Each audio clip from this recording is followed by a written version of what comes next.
Welcome back to the Y Factor on 87.6 FM. This is Jamel on the mic. What's your beef? What's up, people?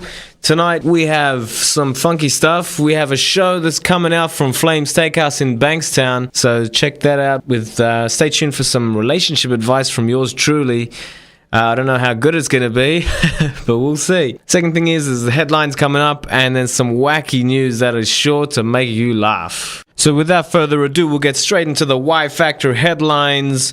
A show proudly brought to you by Flame Steakhouse Pizza and Ribs in Bankstown. The best steaks you'll ever have. The Y Factor. Starting off with the international news, a truly international cause, Kony 2012. Whether you're for or against it, it's happening this Friday where people are going to blanket the night. I think most people have probably even forgotten it by now, unfortunately. Or fortunately, who knows? Depends what you believe about it. It's just unfortunate that we don't actually have a Bashar 2012 or other tyrants 2012.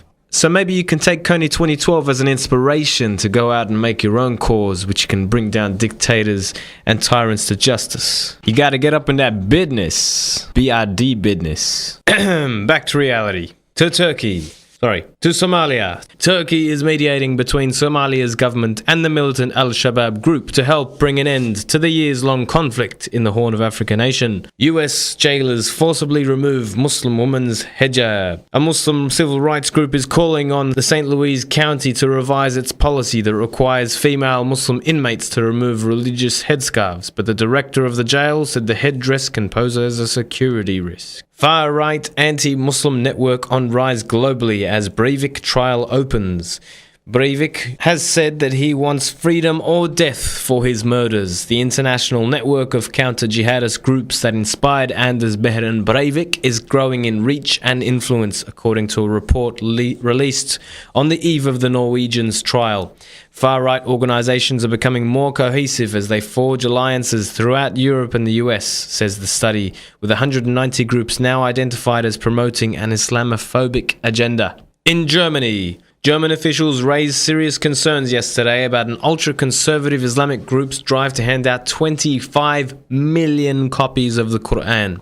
Amid a politically charged debate, some lawmakers, however, admonished critics to respect the freedom of religion. But some anti-Muslim critics claimed it was just a cover for jihadist recruiting. An internationally brokered ceasefire in Syria is only being partially observed, the opposition says, as state television reports that a roadside bomb had killed an army officer. Heavy weapons and government troops remain deployed in cities, the main opposition bloc said on Thursday, hours after the truce deadline at dawn. In Nigeria, Muslim lawyers are planning to sue the state government of Nigeria's largest state of Lagos to reverse a ban on the wearing of hijab at schools. In the US, 1 million non-Muslim women in the United States will be wearing hijabs in support of Shema al-Awadi, an Iraqi immigrant brutally killed at her home in March. May Allah reward her with Jannah, inshallah.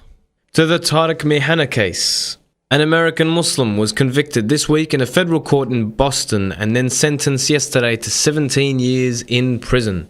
He was found guilty of supporting Al-Qaeda by virtue of translating terrorist documents into English and expressing sympathetic views to the group, as well as conspiring to murder US soldiers in Iraq. That is, to wage war against an invading army perpetrating an aggressive attack on a Muslim nation. I'm sure Rashwani can give us a rant later on about the Tariq Mihana case and how absurd it is. But it just goes to show you that nobody is safe. Talk of war is in the air. In the US, one can hardly pick up a newspaper or magazine or tune into a public affairs show without encountering speculation about hostilities with Iran. The conservative right is fairly clambering for conflict, and even parties not normally associated with them, the Washington Post comes to mind, are just a step or two behind in demanding clear red lines to trigger the first salvo. The Muslim world is increasingly in the eye of the cyclone, that is, with disasters and crises affecting tens of millions of Muslims in countries last year, a senior official with the Organization of Islamic Cooperation told a humanitarian conference in Dubai.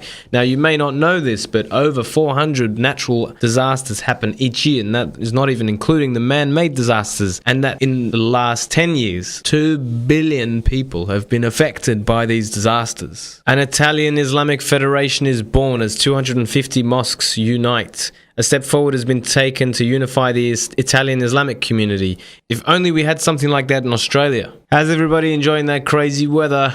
That crazy weather in Sydney. There's plenty more where that came from, with forecasts saying there will be heavy rains and potential floods happening in the rest of the week. In Yemen, fighting intensifies. In Pakistan, the Taliban free hundreds in a Pakistan jail raid. In Asia, energy ambitions fuel Central Asian rivalry. In Spain, a nun is accused of stealing babies. In Egypt, presidential hopefuls are still queuing up. In the USA, a nurse shot a mother and snatched her 3-day-old baby. And now for Australia, a Qantas passenger is tied up. A toxic waste is discovered on the Pacific Highway. Gun culture is on the rise as drug gangs engage in arms race. And finally, some amazing news that hopefully is true. Australia is finally going to end the Afghanistan mission in 2013. The Y factor. The Y factor. The Y factor. The Y factor. The Y factor. Welcome back to the Y Factor on 87.6 FM, where we're at Flame Steakhouse, and it's a little bit awkward at the moment because Rashwani and Mohammed Taha. I will get, okay. Well, here you can have a preview. I'll get evidence of what you said. Look, people of the Y Factor listeners, okay? Mohammed Taha here. Don't say my full name, just say Taha. Look, see, no, okay. Oh, what's the difference now? Isn't that your name? Okay, Mustafa Rashwani, continue. Mohammed Taha thinks that I have an ego too big for myself, and I obviously, how dare I obviously disagree. How? What have you got to say for yourself? You do, Rashwani. I agree. Moving on. Wait. As you can see, we're live at the Flame Steakhouse in Bankstown. There's 1,000 people here.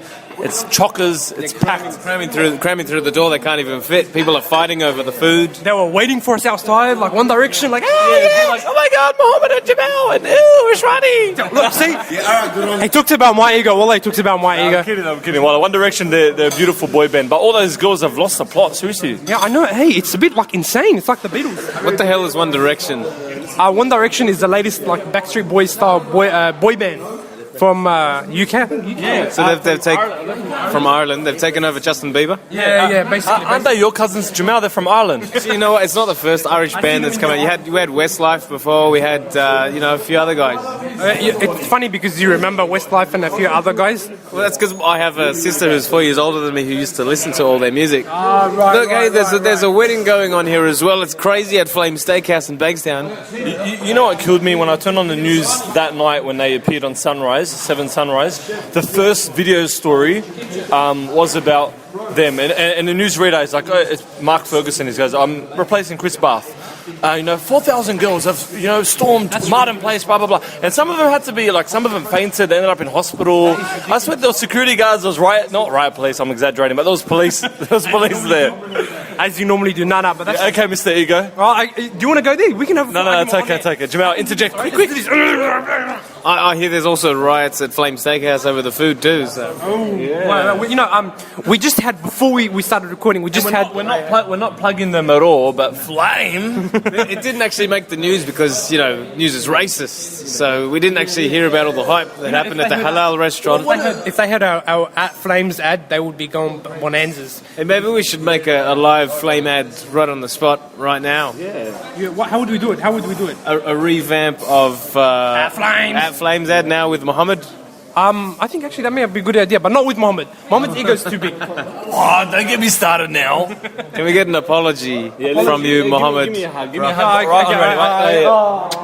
They're hugging. It's disturbing. Yeah. He kissed me. That's disgusting. It's brotherly love. Relax. We're not homosexual. That's haram. I have to wash my face now. This is what happens when you don't get married. Speaking of marriage, who have we got here? Well, speaking of marriage, if you Y Factorians remember, we did a dedication, Rashid Mercer dedication with Lord Rathborne. And the lovebird. The lovebird himself. About a dear friend of ours, Matt and Akul. Who's now, He doesn't look too happy, so he's trying to look distracted by getting orders. yeah, I think he was happy then, but now now reality's kicked in. The honeymoon Cares more about ordering food than he does about marriage. the honeymoon period is over. So Ma and Akul, It's chicken tiger prawn habibi. what are you ordering prawns? Why are you ordering prawns? Because we're hungry.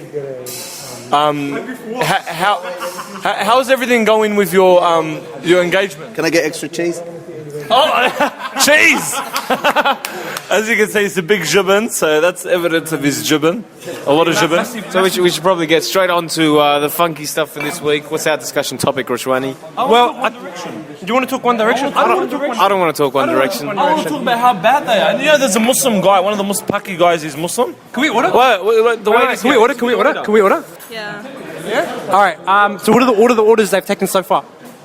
A barbecue chicken pizza, the chicken gambari, the Angus rump, and the eye fillet. Oof, that's a variety of orders. I bet they're all delicious, aren't they? Excuse me, what was your name? Cassie? Sorry? Cassie? Kassin. My friend Man needs some jubban, some cheese, about 5 kilos of cheese. Can you get him some cheese? Stop. You're going to confuse the waitress. Ignore him. All right, we're going to order now. Could you get me a cheeseburger pizza? And what do you want, man? Jamel. I'll get which one's the healthy one? Is the eye fillet the healthy one? That's the healthy steak, isn't it? The eye fillet. Yeah. All right. It depends what you get with it, like. All right, just with salad. Getting married in a year, so We don't want to know. Jamel. medium rare, please. Medium rare. Medium rare, yeah. With what sauce? Okay, last order for today. I'll grab a pizza for $10 and and maybe some water, tap water. That is. Is tap water for free? Yeah. Okay, cool. That's bad, man. He's so bad. He's such a cheapo. It's tight ass Thursday, okay? And I'm not tight. I'm just frugal. I learned that word. It means I'm economical. By the way, you know that it's no longer tight ass Thursday because you came late.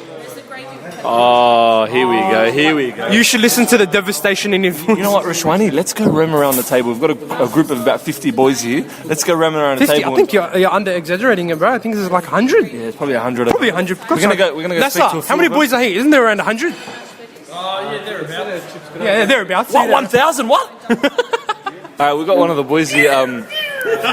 Karim Amin. Oh, hold on. We got the muaddin from the Y Factor launch, Mehir Saeed. Mehir, assalamu alaikum and welcome to the program. Walaikum salam. We're recording live here. Looks like you're at Flame enjoying a beautiful steak right in front of you. How is it? Well, it's actually pretty good, man. It's catching up to the boys and having a laugh. Alhamdulillah. And just for all our listeners out there, you actually did the adhan at the Y Factor launch, mashallah. The Abdul Basit impersonator. How's that going for you? Do you want to be a qari, muaddin when you get older? Yes, inshallah. Obviously, when I finish uni, I'm thinking of becoming a qari, studying Medina, and inshallah continue my gift, inshallah. Inshallah. Allahu Akbar. Allahu Akbar. Takbir. Allah Akbar. What's so funny? What's so funny? What's so funny? I love you. That's what's funny. I love you too. You know those moments we had. That's enough. That's enough. Don't disclose those moments we had overseas. You have to order. I did order. What did you order? The $10 pizzas. Which one? Oh, okay. All right, we've got another 20 boys just came. Oh, and more than 20. It's like 50. And we got Mr. Famous himself, Mr. MZ. Hey, MZ, how are you, brother? Yeah, I'm doing fine, mate. Yourself? Yeah. So have you ordered already yet? Not yet. I'm coming to order. What are you doing here? I'm coming to eat. You can't. Oh, Can I eat? May I eat?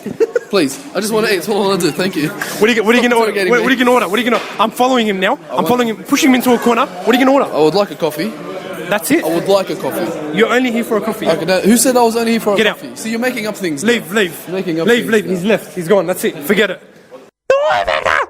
How does it happen? You're coaching the crew, or printing the news, or straining till you thought you would burst. You sure got a thirst? A hard-earned thirst means a big hot steak, and the best hot steak is at Flame Steakhouse.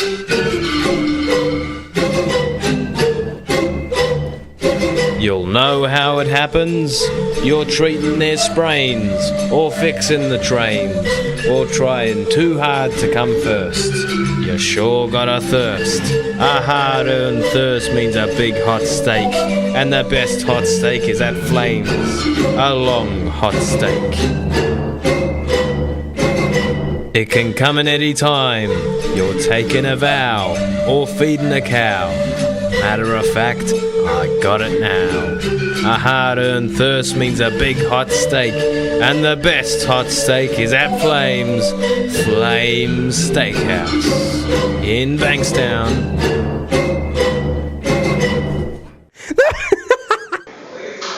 Assalamu alaikum everyone, we're still here at Flame Steakhouse, but it's pretty much empty now because we ate and then we had tea and then we discussed and then... It's quite late at night now. We had some great food and great company, lots of laughs. Yeah, it went for ages, didn't it, Jamil? It did indeed. It's about, 11 o'clock, 11:30? It's, according to my phone, it is now 10:47. 10:47, Jamil. Alrighty, so they're closing, they're just waiting for us. Yeah, they're giving us the dodgy looks, eh? Yeah. And Mohammed Taha, our co-host, is standing there paying for our meals. Well, no, I wish he was, you know. He's paying for his meal. He's jibbling up to other guys, as we were discussing earlier. Yeah, as we were talking, we spent a fair amount of time talking about relationships, because you're in a relationship, aren't you, Jamil? Yeah, alhamdulillah, engaged, getting married in a year, inshallah. Alhamdulillah. And most of the boys here, except for Man, everyone knows Mr. Man, Mr. Jibin himself, are not married, are single. That's right. Right, so everybody here is... I'm not looking. I'm going to be honest. I'm not looking. I don't want to get married yet.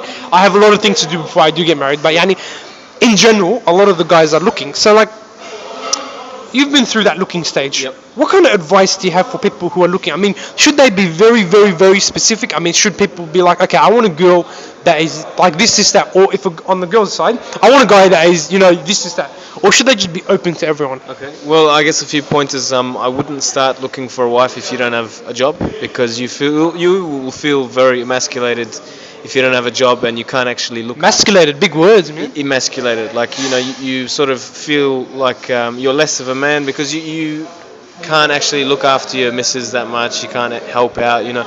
You want to sort of feel like you can take care of her, and you can't really do that unless you actually have financial backing. And you don't want to be sort of taking that money off someone else, like your parents. You want to actually be able to look after yourself and look after her. So I wouldn't recommend people actually start looking till they're sort of setting themselves up for the future. Yeah. I agree. I mean, like, one of the reasons I'm not really set for looking, if you like, I put that in quotations, is because I don't have a straight full-time job.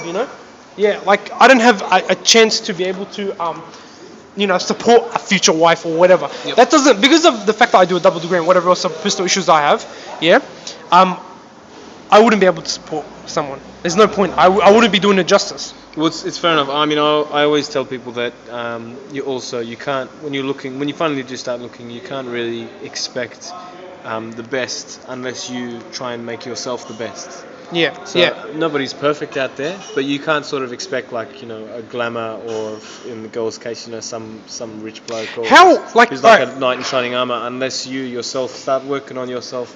You improve your deeds to the best of your ability. You improve your character to the best of your ability. Everything that you need to work on. But what about life. How important do you think? Like, let's be honest. Let's be guys. All right. How important are looks to you? It's I know some people would be very uncomfortable with this conversation, but let's just put it out there. Are looks as important as they put it? I'll tell you right now, you could be married to the most beautiful woman in the whole entire world, but once you're married, after they say, for example, right, if you're a chocoholic, or you love chocolate, but you eat chocolate every single day, every single hour of the day, you're gonna get sick of it. I see the metaphor. So when you actually marry someone who is so beautiful and you only marry her for her beauty, that's gonna get old.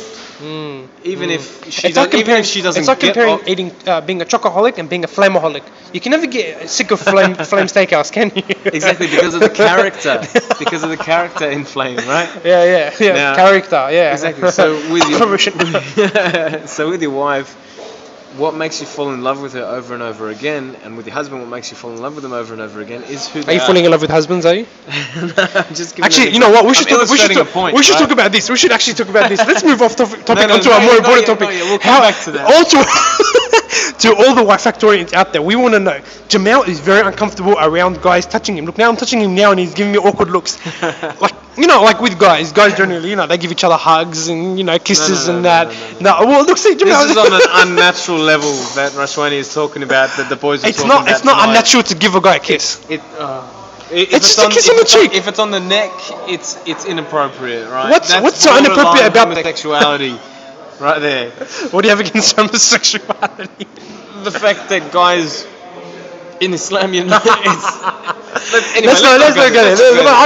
I think that you're overdoing it. I'm gonna be honest, Jamal. You're overdoing it, brother. No, mate. Trust me, overdoing it. Only my wife should be touching me in the way that. Oh, okay. Let's not go into how your wife is Anyway, thinking. going back to relationship advice, right? You want to make sure you marry somebody for who they are, for their character, because that's really what's gonna last. That's really what's gonna grow, and that's really what makes a person valuable when you actually marry them. If you marry them for their looks, or you marry them for anything other than who they actually are as a person, then you're going to lose out in the end, because those things fade even before the woman gets old or the man loses his looks or whatever it is.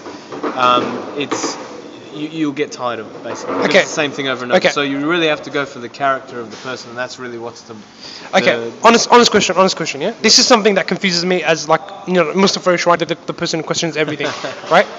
Now, we all talk about, getting to know the woman. You have to know her. You have to understand her personality. Then you fall in love with her. But look, if we have to follow the actual traditional Islamic way of doing things, which is, going through the family, etc., not really knowing her, not really talking to her outside of family settings, how are you going to know her personality before you get engaged? How are you going to know? You're not going to know. Okay, well, I don't know all of the Islamic points on how to actually get to know a person, but... Then why am I asking you? Well, let me just continue, right? The thing is, I would not really recommend people going through the whole boyfriend-girlfriend thing, because there's a lot of fitna involved in I'm not that. saying to go through boyfriend-girlfriend, Look, I know, all right? Not that I've ever been...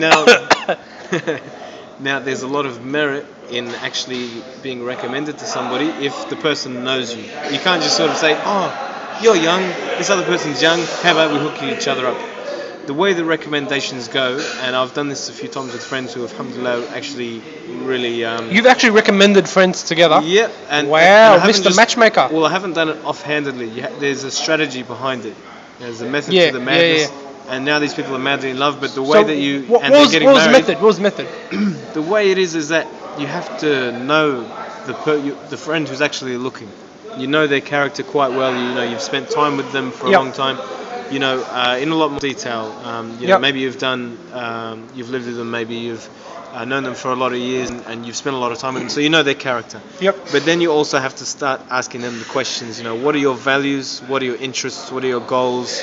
You start asking them all these different important questions, and then you start asking what they're actually looking for in a partner. Yeah. Because oftentimes when somebody's looking for a certain something in a partner, they display those characteristics themselves. So what was the characteristics that you saw a lot in people? Like, what did they want a lot? Did they just want, so for example, did a lot of them just want people on the deen?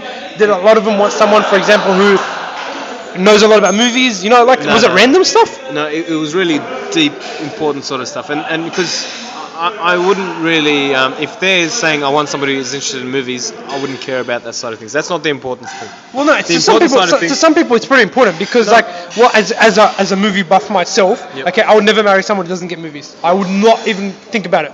That's fair enough, but say my fiance and myself, we differ in taste of certain things in a lot of different things, but the real important things we actually completely agree on, and that's what keeps us coming closer and closer. So what, you both agree on movies? We do, but on music we don't. On clothing we don't. On a lot of different things like that we don't. But on the majority of things we do, Clothing. especially on the. She doesn't like your important homeless look. things. Not at all. Not she. She actually said she can't wait for the day when she comes to my house after Ketbatab, comes into my cupboard, grabs all the clothes and makes a massive bonfire outside Oh. and burns everything. Whoa! No, no. My woman, if she does that to me, I'll be like, leave, out the door. See you later. Anyway, so what people normally ask for is the first one is mostly deen. They'll say, I want someone with good That's deen, what they're looking for. and then good character. But then you have more tangible things that you can actually see, things like respect, things like affection, things like. But that's like saying I want a woman with hair. Everybody has respect and No, has. that's not the case. Well, you can't. That really isn't the case. You wouldn't ask for someone with disrespect, would you? It's just an assumption. You want someone with respect. You wouldn't, but like when that's a specific quality, there's certain people who display a lot more respect than others. So I'm disrespectful. I know that. I know. I can be a real, let's not go there. But I mean, Muhammad Taha will actually testify to how much of an, I haven't seen a bad person I can be. No, I don't think so. You'd be good to your elders. You look after your grandmother for one thing, so that would be to me, mashallah, a form of respect. Thanks, bro. If you're saying like you're making fun of people, that's not really. But like what I'm trying to say is that when someone says, okay, I want someone who's respectful, that's obvious, Why do you have to point that out? Of course you want someone who's respectful. Do you want someone who's disrespectful? No. Like I said, some people display it more openly than others. It's a certain type. I think it's like semantics. My favorite new word, semantics. The point is right that in like throughout life, interacting with a lot of people, seeing good and bad relationships, I've seen that the ones that have worked really well are the ones that have the most values, interests, and goals in common. And in psychology, when I was studying at uni, there was actually a study that was showing that the people who had the most satisfying relationships in the long run were the ones who actually shared similar values, similar interests, similar goals. What about the theory that opposites attract? Like, do you subscribe to the theory that when I say opposites attract? Now you were just asking that earlier when we were discussing this. Now you thought like, what does it mean opposites attract? Well, like for example, if someone had a very outwardly respectful personality, that's what characterizes them, a respectful person, and you would put them with someone who's outwardly, well, I wouldn't say disrespectful, but like just open about their thing, truthful about their feelings. You know what I mean? I guess that's what I mean by opposites attract. All right, I'll illustrate it with this point because we brought this up with the boys. So one brother was saying how we're getting interrupted now by a certain Mr. Velid. Mr. Velid, what are you doing? Sorry? What are you doing? I'm going home. Yeah. What do you mean you're going home? I thought Mr. Steakhouse lives here. No, Mr. Steakhouse doesn't live here. Mr. Steakhouse's wife is annoyed. What about the blanket and then pillows are over there? They're not for me. Alright, Velid, I think we'll be having you into the studio at a later date, inshallah. Yeah, no worries. Alright, we'll see you then. Would you like to make a shout out for the Y Factor listeners? Sure, Y Factor listeners, I'm very disappointed. You didn't all come tonight, but the ones that mattered did. That was actually all of them. Oh dear. We're kidding. Alright, Velid, we'll see you soon. Thanks guys, Assalamualaikum. Great night. Enjoy the company. Alright. We'll be out of here soon. Soonish. Can you call Mr. Taha, please? Sorry, Mr. Rathbone. What were we talking about? We're talking about opposites attracting. Yeah. So as I was saying, to illustrate the point, one of the brothers was saying that he would have to have the type of relationship where he would be the dominant one, and his wife would be more of the. I don't like the word obedient, but more the one. Yeah, we get. We don't even have to put words to it. We understand. You understand what I'm saying, right? So, they would still have a lot of similarities, a lot of goals and interests and things and values, but that's an opposite right there, where he would be compatible with somebody who's more used to, say, the man being the dominant type, and she's happy with that. She feels more comfortable with that. Okay, well that is an opposite, but what about like in terms of all right? Well, say for example there are fiery people. Yeah. Would you put them together? Well, it really depends, man. Like sometimes it's better to have, say, one fiery and one more calm, so they can sort of match each other in that way. But that's not really something that I sort of look for. You try and look for what they actually have in common. It's all about compatibility when it comes to finding a partner. So I think it's interesting, but like I don't believe in matchmaking. I'm gonna be honest. I don't believe in matchmaking only because like it's artificial. Do you know what I mean? And even though a lot of people told me, the ideals that we have on relationships and love and whatnot, I just built up from westernized vision and westernized, media that tell us the way it should be. But look, honestly, I mean, like, it is artificial. It's set up.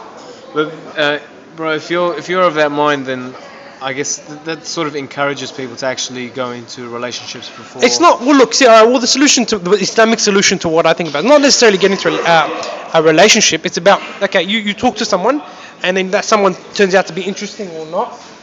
We're being distracted now by some shenanigans going on outside. That's disgusting. MZ, that is disgusting. Oh my lord. Oh yuck. Anyways, back to the point. Yep. What I'm trying to say is that, you can talk to someone, get to know them, and then if there's a spark, if there's something, then you can say, okay, well, let's take this to another level. I want to meet your family, you want to meet my family, etc., etc. But that's about the two people finding each other, not about you finding her for him. Mustafa, you can say that, but I'll tell you from personal experience with my fiance and myself, we actually really didn't like each other. Before we actually... I didn't like you either when I first met you. Thanks, man. So we actually worked together on the Muslim Students Association at Sydney Uni for about a year. We really didn't like each other at all. But actually, there happened to be a time where she started helping me through something. And so you were talking before, you got into a relationship. All right, Mr. MZ is saying bye. We salam to him, and Mr. Jibin himself is going by. What is he doing? How rude! That's disgusting. Back to the listeners, right? Yeah, right. We'll give you a visual representation of it through pictures very soon. They're doing a bit of jumbuck on the window. Look at this! They think they're dancing now. Astaghfirullah. Sorry, Mr. Rathborn. We're just going to take a break for a second. Yeah, Assalamu alaikum listeners. Sorry about that. We just had a bit of a drama here in the Flame Steakhouse, didn't we, Jamil? We had about 8 people who walked out of here, didn't pay. Not who weren't with us. There was some other group. Yeah, it was another group. It had nothing to do with us. But like, it's a bit surprising that people still have that kind of disrespect. Well, inshallah, maybe they just forgot, but still, it's a bit, it's hard when you're running a business and then people forget to pay, That's disappointing, because you think like halal businesses, they're catering to us, they're here for us, and this is the way we treat them. Well, that's disappointing. That's true. Anyway, back to the conversation. Back to the important conversation we're having. So, as we were saying, I'd recommend going through recommendations only because it's... I just got a message during the recording. This is embarrassing. Yeah, we keep getting distracted. But... Continue. Anyway, so you find that like a lot of people who get into relationships or comfortable with open relationships, it doesn't matter whether it's in a Western country, even in Egypt, where they've been watching a lot of these romantic shows. Yep. People have been getting into relationships, but I will guarantee you that 99% of people who are free with that and they get into relationships have actually broken up with that person. They never stay with the first person that they ever actually hook up with, and even if they think it's this is the one, and So you think that it won't last? It never does. Why? 99% of the time, I don't know a single person, who has actually hooked up with the first person they actually had a relationship with, and I'm not talking about Islam, people. Yeah. No. I think you're talking about like the way I said. I'm talking about people who are open to boyfriend girlfriend things, right? Yep. I've never met a person who has stuck with the first boyfriend or girlfriend they've ever been with. Whereas those who have actually gotten married through the Islamic sort of way and they haven't gone through these relationships, where they've gone through recommendations and they've taken the time. Yeah. And I'm not saying, you get married straight away in 2 weeks. You have to get to know the person, but you do that in the halal sort of way. Maybe that means having katab first, so you can actually talk openly with them and stuff.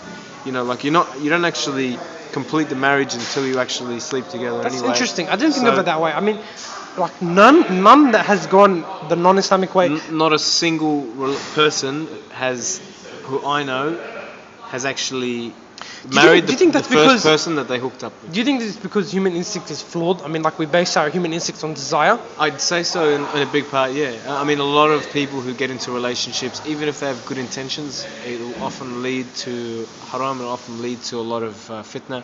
Well, I mean, like if you keep it halal, I mean, Don't do stupid things. You can say that, but Shaitan, he'll only take like slowly, step by step, and he'll take you by the hand. It'll go from like, say, not touching to maybe just, accidentally bumping each other, to then holding hands, to then like starting to hug each He's other. thought this out pretty much, yeah? Well, it happens all the time. That's what I'm saying. It's a scary sort of thing, to think that people actually are so open about it. And I've seen it so many times. Yeah. Where people have, once the relationship is over as well, they actually go through this massive depression. So you might see all over Facebook you saying like, "Oh, I'm so sad." Oh, so no, depressed. don't get me started on that. Normally, 95% of the time, it's from somebody who's just been who's like just dropped out of a relationship. They've dumped someone. I can't believe it affects people that much. It does, man. This is human beings are hardwired to, have these strong emotions for other human beings. It's really Other human beings. it's understandable when you put so much positive emotion into somebody, and then they just throw that away, or something doesn't go wrong. Last question before we go, because they're basically going to kick us out of this restaurant here. But we're having such a wonderful discussion that why would we want to leave? Anyways, last question: would you ever hook up a non-Muslim with a Muslim? Oh, that's always a tricky one.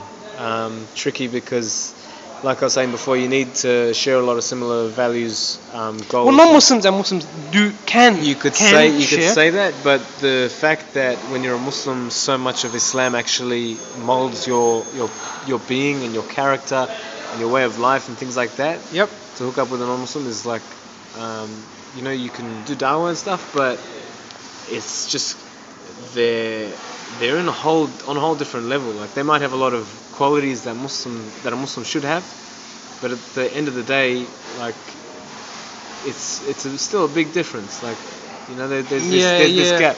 I don't know, like because I know some people who have actually got married to non-Muslims, and those non-Muslims have stayed non-Muslims for the rest of their life.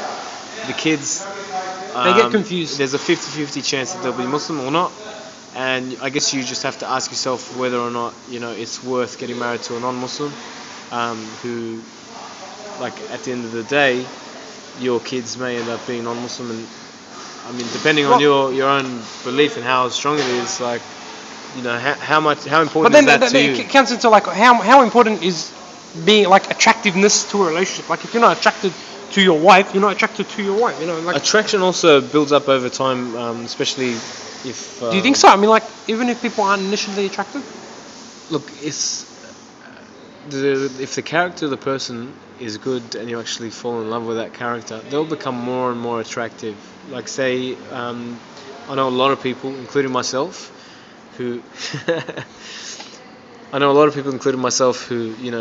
the person you initially may have thought they were attractive or may not have thought they were attractive, but over time, because of the other person's character, they've just become more and more and more attractive to you. I guess so. You mean people say you fall in love after you get married? Well, that's why you see like a lot of people who are in relationships where they're madly in love with the other person, even if you might consider the person they're married to as not that attractive, Yeah, like, you'll find this the case. I know, I've seen that before. No, you'll find this the case with a lot of women who, like attractive women, who would marry guys who aren't that good looking, but they're absolutely like in you. love. No comment there. He's grabbing his belly now. Sensitive issue, man. Yeah, when we were ordering the food, Jamel was like, "What's the healthiest thing you have on the menu?" And Mr. Nasser Chami looked down at him and like, "What did you say, cuz? What do you mean about healthy? What's this healthy thing?" And I was digging into my cheeseburger pizza. I was like, "Yeah, what healthy thing?" Anyways, with that, I think we should wrap it up. We're actually running out of time. Can you believe it? You chatted for half an hour about this stuff. Unbelievable. What can I say? Yeah, he's really into I it. wasn't on the show last week, so I had to make up for it. Yeah, you had a lot of things on your heart. Anyways, listeners, that wraps up our segment here at Flame Steakhouse, the most amazing halal restaurant here in Australia. I'd have to say in Australia. I'd have to say. I've been to every single halal restaurant to say, no, I haven't, but In Australia. it's pretty close. But like, to be honest, I really think that you should come down. It's a great atmosphere. It's a great place to bring the mum and the dad, the kids, the wife if you've got a wife, or a husband. It's a great atmosphere. It's a great place to, even the kids can come down. I really, really highly recommend it, even for the foodies out there. A lot of the foodies are like, halal food, not as good as the rest. But look, trust me, It's really good. It is really, really good. You'd be surprised. Were you surprised, Jamil? So I would definitely recommend the cheeseburger pizza. Yeah, and what did you have? You had the eye fillet? The eye fillet, which pretty good with Diane sauce. Yeah, the Quite nice. Diane sauce, that was amazing. And then Taha had a little freak out because he thought there was honey in it. He was like, "Oh my god, why am I losing my breath?" Yeah, so listeners, make sure you keep track. Oh, and keep your eye out for a behind the scenes video we're going to be putting up soon, eh? Oh yeah. Oh yeah, all right. Well, assalamu alaikum, listeners. We'll be back. The Y Factor.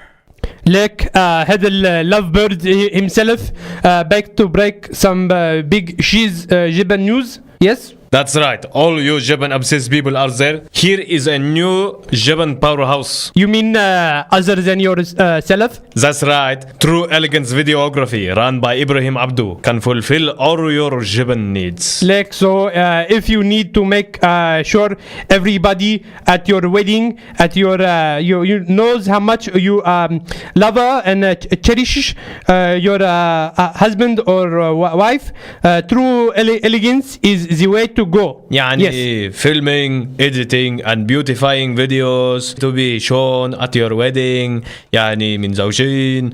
True Elegance is the key to your very own Japan dedication. Like بتلاقي على الفيسبوك البوك فيس by searching True Elegant and enjoy being shower in Japan. So I in fact would like listeners to know that we're actually talking about love and dedication, not about actual cheese. Purpose of praising Allah.